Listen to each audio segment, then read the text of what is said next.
Gujarat police ભરતી બોર્ડની શારીરિક કસોટીમાં ગોટાળો થયો છે। જામનગરના બી ડિવિઝન પોલીસ મથકે નોંધાઈ છે આ બાબતે ફરિયાદ। જામનગરના પોલીસ હેડક્વાર્ટર ખાતે ચાલુ છે ભરતી પ્રક્રિયા અને 23મી તારીખે શારીરિક કસોટી દરમિયાન ગોટાળો થયો હતો। પગમાં લગાવવાની ચીપ ઉમેદવારે અન્યને આપ્યાનો ખુલાસો થયો છે। ટેકનિકલ એનાલિસિસ કરતા સમગ્ર ગોટાળો સામે આવ્યો।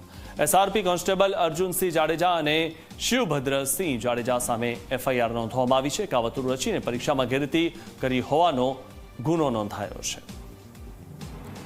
તો પગમાં લગાવવાની ચીપ ઉમેદવારે અન્યને આપ્યાનો ખુલાસો થયો છે અને આ રીતે આ ગોટાળો સામે આવ્યો છે। ત્યારે 2 એસઆરપી કોન્સ્ટેબલ સામે ગુનો દાખલ કરવામાં આવ્યો। ટેકનિકલ એનાલિસિસ કરતા સમગ્ર જે ગોટાળો છે તે સામે આવ્યો છે અને ભરતી બોર્ડની પરીક્ષા ચાલી રહી છે ત્યારે તેમાં ગોટાળો સામે આવ્યો। 2 એસઆરપી કોન્સ્ટેબલ સામે ગુનો નોંધાયો છે।